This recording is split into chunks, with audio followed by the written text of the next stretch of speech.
pwede bang maging depensa sa falsification yung sabihin ng nasasakdal? Wala. In good faith lang yun. Hindi ko naman intention eh. In good faith lahat.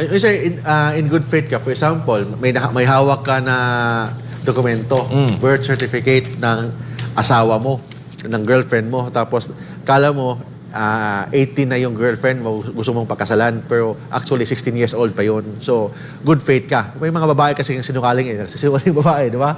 So, hindi lang lalaki ang sinungaling, may babae sinungaling din. Ay, gano'n ha? Oo, gano'n yan.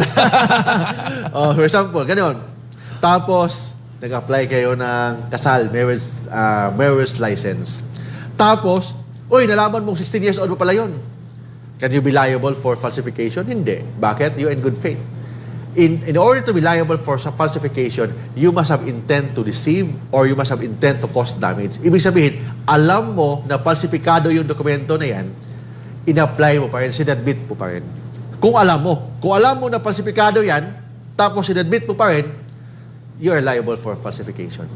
Pero kung hindi mo alam, kasi naniwala ka sa girlfriend mo, dahil nabulag ka sa pag-ibig, naniwala ka, dala mo yung birth certificate na yan, o sige, pakasala tayo, pakita mo doon, hindi mo alam na yung girlfriend mo nagsisinungaling kasi nabulag ka nga sa pag-ibig eh. Dahil may mga sinungaling na babae.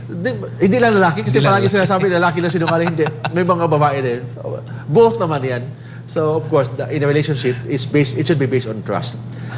But also based on nabulag ka sa pag-ibig, hindi mo na alam kung naniwala ka ba, trust ba yan o ano ba. So, nasubmit mo yung birth certificate. Kasi naniwala ka sa girlfriend mo. Tapos, oy, falsifikado pala yun. Pineki pala ang birth certificate niya. Are you liable for falsification? Hindi. Maybe yung girlfriend mo liable, but hindi ikaw. Bakit hindi ikaw? Naniwala ka sa girlfriend mo eh. You're in good faith eh. So you have no criminal mind. You have the intent to deceive. You have the intent to cause damage. You are not liable for falsification because you acted in good faith. Naniwala ka lang sa girlfriend mo, nagmahal ka lang sa girlfriend mo. So, therefore, you are not liable for falsification. You know.